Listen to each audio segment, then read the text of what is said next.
कैसे हैं आप लोग? उम्मीद करते हैं अच्छे होंगे। आज हम लोग जो है part 6 UP board unsolved part 6 multiple choice question देख रहे थे, वो भी देखेंगे। आज ये पार्ट 6 बनने जा रहा है, ठीक है। तो हम लोग पहले पूरा बहुविकल्पी करेंगे। एक लोगों ने कमेंट में कहा था कि 2022 का अनसॉल्व कराना है मैथमेटिक्स का, तो हम लोग पहले पूरा बहुविकल्पी कर लेते हैं। फिर जैसे ही ये खत्म होता है, बहुत जल्दी हो जाएगा, तो जैसे ही ये खत्म होता है हम आपको तुरंत जो है 2022 का अनसॉल्व करा देंगे, ठीक है। चलिए पहले क्वेश्चन देखिए। 475 और 495 का HCF है, ठीक है। तो 475 और 495 ये सब क्वेश्चन बोर्ड पे कभी ना कभी पूछे गए हैं। अगर मैं सबको लिखने लगूंगा कौन कब पूछा गया है तो उसमें टाइम ज्यादा होगा, लेकिन मैं इसको अनसॉल्व से ही करा रहा हूँ। तो आप ये बात जानिए, ये कभी ना कभी बोर्ड में पूछा गया है, तो मैं उन्हीं को कवर कर रहा हूँ, ठीक है। कोई क्वेश्चन मैं अपने से नहीं बना रहा हूँ, ठीक है। तो आंसर नंबर फर्स्ट चले या का नाम दिया है तो का लिख लेते हैं, ठीक है। अब देखिए, जब आपको इसका HCF निकालना है तो HCF निकालने की भाग विधि क्या होती है? तो जो बड़ा है उससे भाग लगाते हैं, जो छोटा है उससे, ठीक है। तो बड़ा क्या है? 495, तो चलिए करते हैं भाग। तो 495 में जब भाग देंगे, 495 से भाग देंगे, किससे भाग देंगे? 475 से। थोड़ा में गड़बड़ हो जाता है। जो बड़ा होता है उसमें भाग दिया जाता है, जो छोटा होता है उससे भाग दिया जाता है। तो एक बार जाएगा, कितना आएगा? 475, 5 में से 5 जाए 0, फिर 7 8 9 2 आ जाएगा यहाँ पर, और फिर ये कट जाएगा। फिर अभी शेषफल जहाँ 0 हो जाता है वहीं पर आपका भाजक मासा हो जाता है, लेकिन अभी 0 नहीं हुआ है ना, तो फिर भाग लगाइए 475 में 20 से। तो 20 दूना कितना हो जाएगा? 40, और ये 2 हो जाएगा, ये 7 हो जाएगा, और फिर ये कट जाएगा, ये 20 तिहाई 60, तो ये 60 हो गया, ठीक है। फिर ये 5 और फिर ये 1। फिर देखिए अभी भी शेषफल 0 नहीं हुआ है ना, भाग जा नहीं सकता, तो फिर अब इसी शेषफल से भाग लगाएंगे। फिर पुराने वाले भाजक में ये वाला जो भाजक है आपका 20, तो फिर 15 एकन्नम 15, ठीक है। 5 आएगा, तो अभी भी शेषफल 0 नहीं हुआ। फिर देखिए अब 15 में भाग लगाएंगे 5 से, 15, तो ये 15 पूरी तरीके से कट गया, ठीक है। तो आपका जो मासा है वो क्या आ जाएगा? मासा इस केस में आपका आ जाएगा 5, क्योंकि जहाँ शेषफल 0 होता है वही आपका भाजक क्या हो जाता है? मासा हो जाता है। तो 5 कहाँ पर है? यहाँ पर है, तो डी नंबर आपका ऑप्शन सही है, ठीक है। अब आइए नेक्स्ट देखते हैं। आंसर नंबर था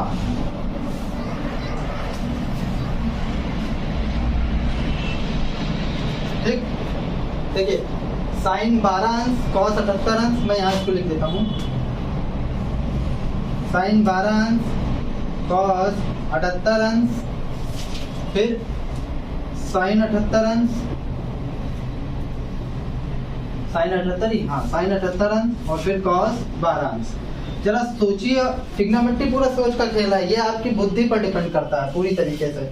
एक सवाल को आप कई तरीके से ट्रिग्नोमेट्री में हल कर सकते हैं, लेकिन ये होता है कि आप कितने डिफरेंट तरीके से इसको सोच पा रहे हैं। तो एक चीज मैं यहाँ जो नोटिस कर पा रहा हूँ, यहाँ मैं देख रहा हूँ कि साइन है, साइन 12 अंश है।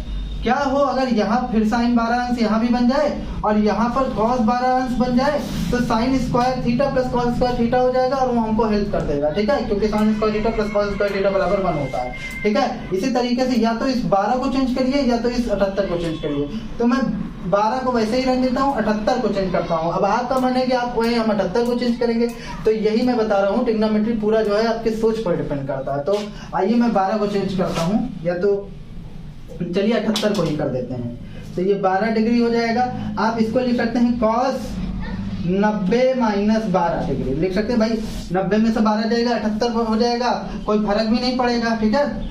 अब देखिए इसमें आपने कॉस वाले में चेंज किया ना, तो यहाँ साइन वाले में करिए। रीजन क्यों भैया, हम क्यों करें? कोई जबरदस्ती है क्या? हम नहीं करेंगे, हम दूसरा करना चाहते हैं। ये थोड़ी से अगले ही स्टेप में आपको पता चल जाएगा मैंने ऐसा क्यों किया, ठीक है।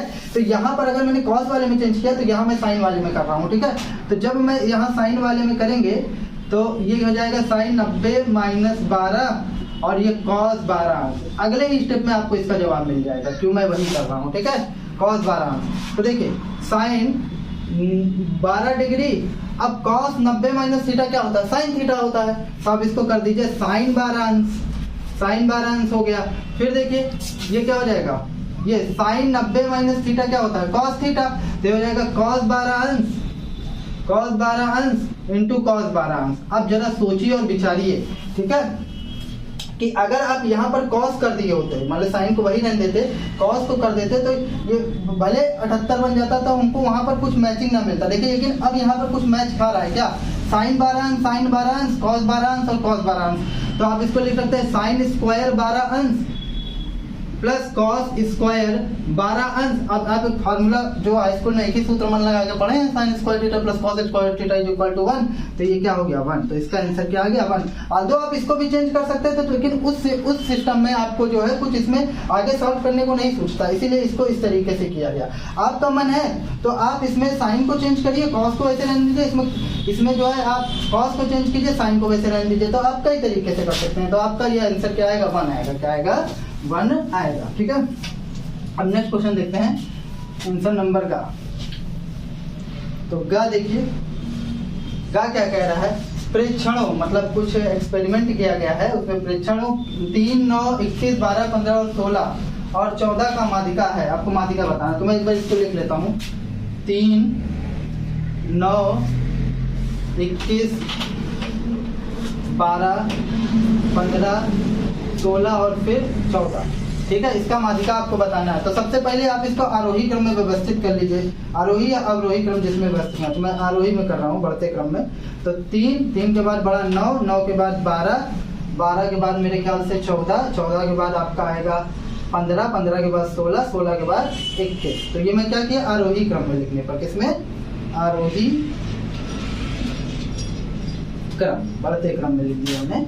अब देखिए सबसे पहले आपको अगर माध्यिका निकालनी है तो आप पद को गिनते हैं, कितने पद हैं, 1, 2, 3, 4, 5, 6, 7, कितने पद हो गए, 7 पद हो गए। कितने, 7 ही पद हैं, 1, 2, 3, 4, 5, 6, 7। यहाँ पे गिनने से गड़बड़ ना होगा, 1, 2, 3, 4, 5, 6, 7। ठीक है, क्योंकि एक पद, तो अगर 7 पद है तो पदों की संख्या कितनी है, पदों की संख्या है भैया 7, क्या है 7 है। तो 7 क्या है, विषम है। तो विषम के लिए आप फार्मूला क्या लगाते हैं, माध्यिका निकालने का। विषम के लिए माध्यिका निकालने का फार्मूला होता है, क्या होता है फार्मूला, मैं आप ही से पूछता हूँ, होता है n+1/2 वा पद, n+1/2 वा पद। तो कितना है, 7 है। तो अब देखिए ये 7 धन 1/2 वा पद है ना। तो अब जब इसे लिख लेंगे आप वा पद, तो अब देखिए थोड़ा सा मैं यहाँ कर दे रहा हूँ, तो ध्यान दीजिएगा। ठीक है, तो 7 एक 8/2 पद, यानी कि क्या हो जाएगा 8/2 पद। ठीक है, जो भी माध्यिका होगा तो ये हो जाएगा 4वां पद, क्या हो जाएगा 4वां पद या 4वां पद कह सकते हैं। तो अब 4वां पद इसमें क्या है, गिनिए, 1, 2, 3, 4, क्या है 14 है, 14 है, क्या है 14 है। तो आपका माध्यिका क्या होगा 14 होगा। तो इसमें कहीं आपको 14 दिख रहा है, हाँ, तो विकल्प नंबर आपका 20 सही है। ठीक है, अब आइए नेक्स्ट देखते हैं। नेक्स्ट क्या कह रहा है, यदि बिंदु x, 4 एक वृत्त जिसका केंद्र 0,0 तथा त्रिज्या 5 है, तो 5 इकाई है पर स्थित है, तो x का मान ज्ञात कीजिए। ठीक है, ये बिंदु वृत्त पर स्थित है। तो एक वृत्त ले लीजिए आप, देखिए समझिएगा, इस वृत्त का केंद्र क्या है, O मान लेते हैं, और वो 0,0 है। और ये जो बिंदु है इस वृत्त के यहाँ इस वृत्त पर स्थित है, जिस जो क्या है, कितना है x, 4, कितना है x, 4। तो और यहाँ से यहाँ तक की दूरी आप पता, और ये त्रिज्या ही है, और त्रिज्या हमको दिया है कितना है 5 इकाई, कितना है 5 इकाई, तो 5 रख देता हूँ। अब आप दो बिंदुओं की दूरी का सूत्र जानते हैं ना, तो आप इसको O मान लीजिए और इसको आप A मान लीजिए। ठीक है, तो दो बिंदुओं के बीच की दूरी का सूत्र क्या होता है, OA होता है √ के अंदर x1 - x2 का whole square plus y1 - y2 का होल स्क्वायर। ठीक है, तो ये आपका x1 हो गया, ये आपका y1 हो गया, ये आपका x2 हो गया, और ये आपका y2 हो गया। तो x1 - x2 यानी 0 - x क्या हो जाएगा, 0 - x का होल स्क्वायर, 0 - x का होल स्क्वायर प्लस, फिर देखिए 0 - 4 का स्क्वायर, 0 - 4 का स्क्वायर। अब जरा समझिएगा, OA के बीच की दूरी तो हमको पहले ही दे दिया है, तो हम यहाँ 5 पहले ही रख देते हैं, क्योंकि हमको दिया है ना त्रिज्या, और यही त्रिज्या इन दोनों के बीच की दूरी है।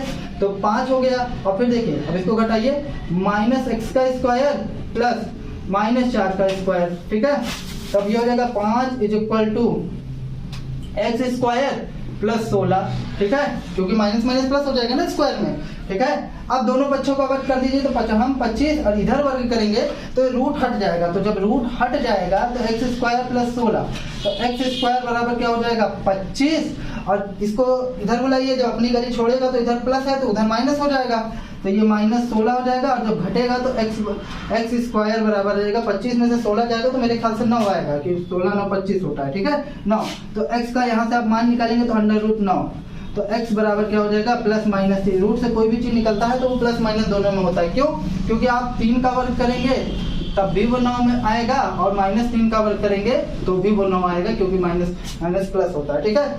तो अब ये क्या हो गया, विकल्प नंबर आपका बी सही है, ठीक है। अब नेक्स्ट और लास्ट क्वेश्चन देखते हैं, इसको थोड़ा ध्यान दीजिएगा नहीं तो समझ में नहीं आएगा, ठीक है।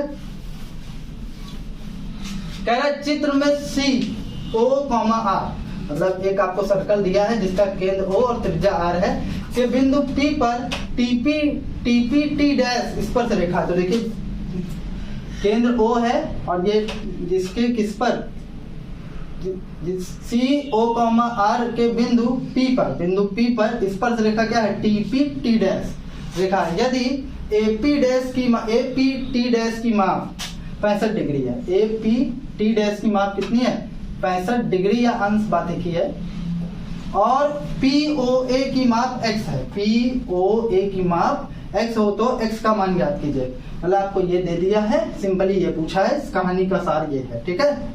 तो जो भी हेल्प लेनी होगी हम चित्र से लेंगे। तो देखिए आप देखिए ये स्पर्श रेखा है, और स्पर्श रेखा से अगर केंद्र की तरफ कोई लाइन खींची जाती है तो वो लंब होती है हमेशा, मतलब कितने डिग्री का एंगल बनाती है 90 डिग्री का एंगल बनाती है, ये आपको पता है, ठीक है। तो यहाँ बताइए, चूंकि अगेन मैं ये आपको सिर्फ डिटेल इसलिए बता रहा हूँ ताकि आपका कॉन्सेप्ट क्लियर हो, आप लेकिन इतना टाइम नहीं लगाएंगे एक नंबर के क्वेश्चन के लिए, क्योंकि इतना लिखना नहीं है आपको, वो सिर्फ मैं आपके लिए कर रहा हूँ। TP डैश आप शॉर्ट में करके इसको करिएगा। TP डैश स्पर्श रेखा है, इस वृत्त की स्पर्श रेखा, वृत्त की स्पर्श रेखा है, वृत्त की स्पर्श रेखा है। अब अगर ये इस वृत्त की स्पर्श रेखा है तथा OP लंब है, OP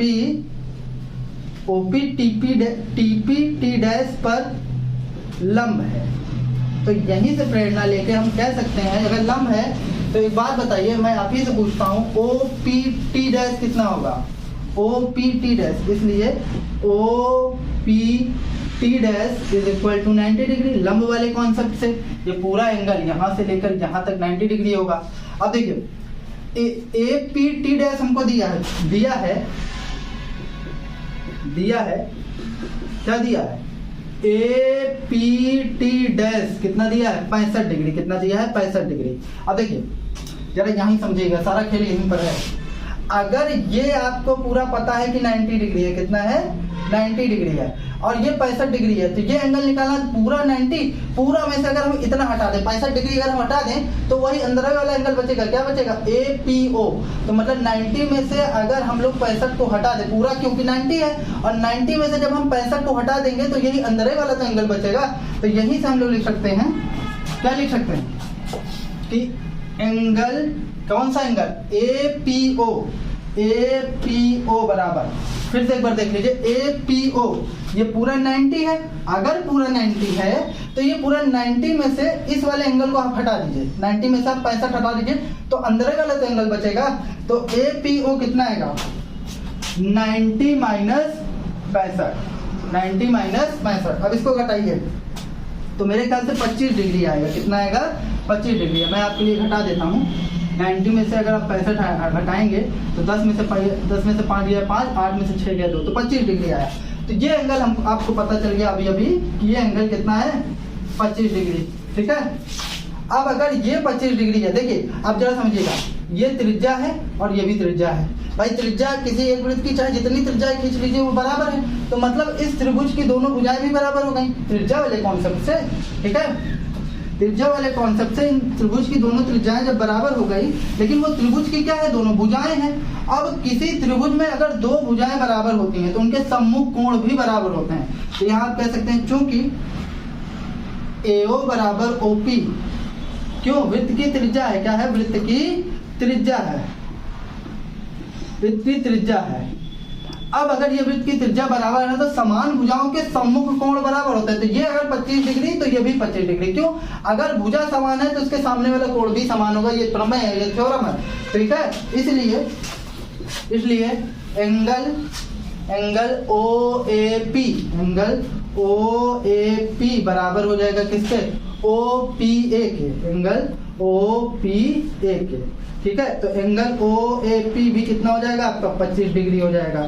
तो अगर ये 25 डिग्री हो गया, देखिए ये भी 25 डिग्री, ये भी 25 डिग्री, आपको x का मान निकालना है। तो अब आप आइए, अब किस त्रिभुज में? AOP में। अब त्रिभुज AOP में अगर आप देखेंगे तो पाएंगे कि त्रिभुज के तीनों कोणों का योग कितना होता है? 180 अंश होता है। तो अब मैं उनका नाम नहीं लिख रहा हूँ, डायरेक्ट कर रहा हूँ, ठीक है, क्योंकि बहुत लंबा हो रहा है। तो 25 डिग्री प्लस x डिग्री, तो 25 degree plus 25 degree plus x, ठीक है, बराबर कितना होता है? 180 डिग्री होना चाहिए, क्योंकि त्रिभुज का ये प्रमेय है, ठीक है। अब देखिए 25 कितना हो गया? 50 plus x is equal to 180 degree, ठीक है। अब आप बताइए कितना आएगा, ठीक है। मैं यहाँ कर दे रहा हूँ, तो यहाँ पर x बराबर हो जाएगा 180 माइनस 50 डिग्री, ठीक है। तो ये हो जाएगा x इज इक्वल टू हो जाएगा 130 डिग्री। तो कहीं आपको 130 दिख रहा है, तो विकल्प नंबर डी आपका 130 है। और इसी के साथ आपका ये टॉपिक समाप्त होता है। ये सब काम आपको बहुत जल्दी करना है, अगर मुझे समझाना ना हो तो मैं इसे बहुत तेज कर दूं, ठीक है। इसी के साथ हमारा ये टॉपिक समाप्त होता है। अगर वीडियो अच्छा लगे तो कमेंट, लाइक और सब्सक्राइब कीजिए।